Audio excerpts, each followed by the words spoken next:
Hi உறவுகளுக்கு வணக்கம். நான் இன்னைக்கு கொஞ்சம் கூட மாவு சேர்க்காமல் ஸ்வீட் பொட்டேட்டோ வச்சு ஒரு சூப்பரான ஈவினிங் ஸ்நாக்ஸ் தான் ரெடி பண்ண போகிறேன்.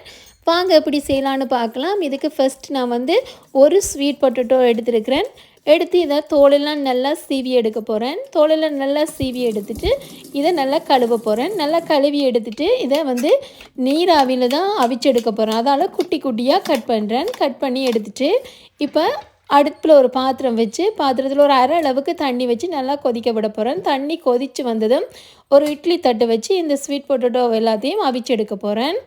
இப்போ இது ஒரு 15 நிமிஷம் நல்லா வச்சு அவிச்சு எடுத்ததும் இப்போ பாருங்கள் என்னோடய ஸ்வீட் பொட்டேட்டோலாம் நல்லா அவிஞ்சு வந்துட்டு இப்போ இதை எடுத்து நான் நல்லா மசிச்சு எடுக்க போகிறேன்.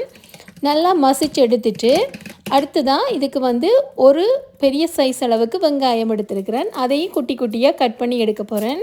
அடுத்ததாக ஒரு 5 உள்ளி பூண்டு எடுத்துருக்கிறேன். அதையும் குட்டி குட்டியாக கட் பண்ணி எடுக்க போகிறேன். அது கூடவே ஒரு கொத்து கருவேப்பிலை எடுத்துருக்கிறேன். அதையும் குட்டி குட்டியாக கட் பண்ணி சேர்க்குறேன். அடுத்தது தேவையான உப்பு, அடுத்ததாக கொஞ்சமாக மிளகுத்தூள் சேர்க்குறேன். அடுத்ததாக காரத்துக்கு மிளகாத்தூள் தான் சேர்க்குறேன், அதாவது கட்டைத்தூள் தான் சேர்க்குறேன். சேர்த்துட்டு இப்போ எல்லாத்தையும் ஒரு தடவை நல்லா மிக்ஸ் பண்ணி விட்டுறலாம்.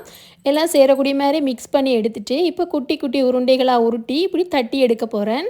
இப்போ எல்லா உருண்டைகளையுமே உருட்டி இப்படி குட்டி குட்டியாக தட்டி எடுத்துகிட்டு வந்துடலாம்.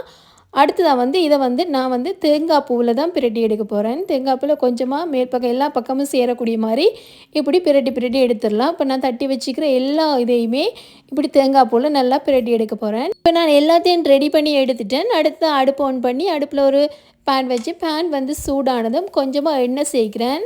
எண்ணெய் சேர்த்துட்டு இப்போ நான் ரெடி பண்ணி வச்சுக்கிற எல்லாத்தையுமே இந்த பேனில் சேர்க்க போகிறேன். சேர்த்துட்டு இப்போ நான் மேல் பக்கமாகவும் கொஞ்சமாக எண்ணெய் ஊற்றி விட போகிறேன். ஏன்னா இதை எண்ணெயில் பொரிச்சு எடுக்காதபடியாக மேல் பக்கமாக கொஞ்சமாக எண்ணெய் ஊற்றி விடும்போது அடுத்த பக்கம் பிரட்டி இதண்டும் போது நல்லா வேகி வரும். இப்போ நான் ஒரு பக்கம் வேகினதும் அடுத்த பக்கமும் மாற்றி மாற்றி விட்டு நல்லா வேக வச்சு எடுக்க போகிறேன். அதாவது இதை லோ ஃப்ளேமில் வச்சு தான் எடுக்க போகிறேன். அப்போ தான் நல்ல கிறிஸ்பியாக வரும், நல்லா சூப்பராக ரெடி ஆயிரும். இப்போ பாருங்கள் என்னோடய ஈவினிங் ஸ்நாக்ஸ் எல்லாம் சூப்பராக ரெடி ஆகிட்டு நான் இதில் கொஞ்சம் கூட மாவு சேர்க்கையில் தனியாக ஸ்வீட் பொட்டேட்டோவில் தான் ரெடி பண்ணினான். அதை இந்த தேங்காய் பூவில் டிப் பண்ணி போட்டு நல்லா அந்த எண்ணெயில் வேகி வரும்போது வெளிப்பக்கம் நல்ல கிறிஸ்பியாகவும் உள்பக்கம் நல்ல சாஃப்டாகவும் இருந்தது.